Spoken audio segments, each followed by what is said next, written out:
we are encouraged that the parties have reaffirmed their commitments to implementing the ceasefire in Gaza and commend the steadfast efforts of the mediators.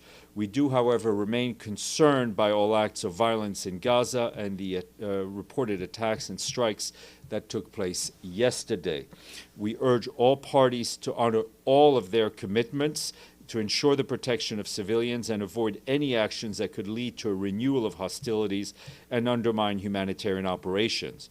We reiterate the Secretary General's call for the release of all the remains of all deceased hostages. The Undersecretary General for Humanitarian Affairs, Tom Fletcher, has been in the region. As you know, he wrapped up his visit to the Gaza Strip over the weekend. Just to flag that on Saturday, he visited a UNICEF's nutrition center in Gaza. He also visited a hospital in Gaza City.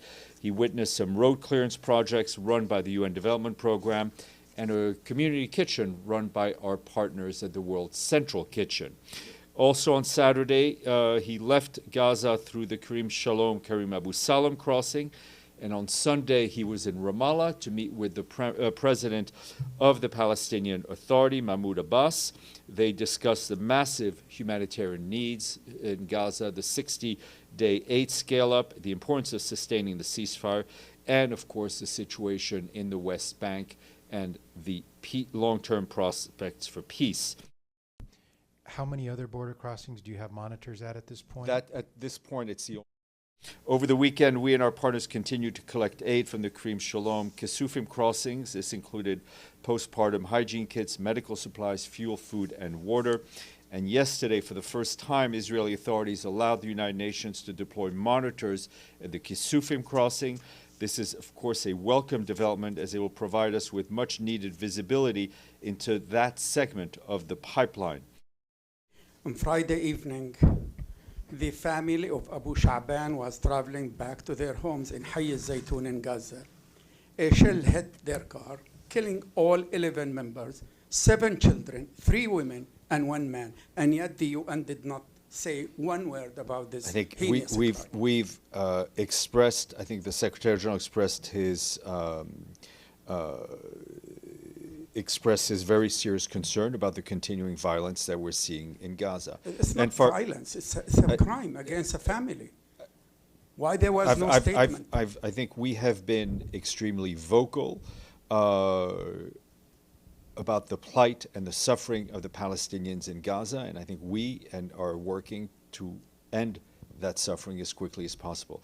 Farnoosh, I am told, sorry, I had the language here, that while the crossings were closed Friday, Sunday and Monday. The aid entered from Gaza today.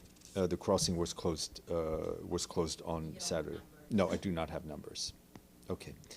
Yes, Abdelhamid, I'm sure you have a second question. Yeah, my second question, and I have noticed lately that you don't mention Kerem Abu Salem, the Arabic name for the crossing. Abdelhamid, with all due respect, I just wish you would listen to what I said, because I specifically said Kerem Abu Salem, Kerem Shalom in my first reference to this crossing today.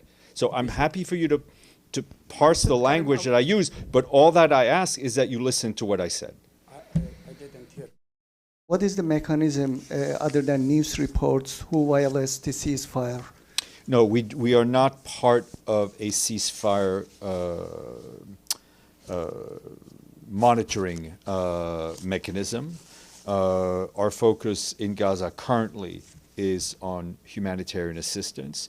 Obviously, in the process of doing our work, we are witness to things, and I think, as I did earlier today, we speak out against it. But we are not part of an official mechanism which monitors a ceasefire. That's up to the mediators.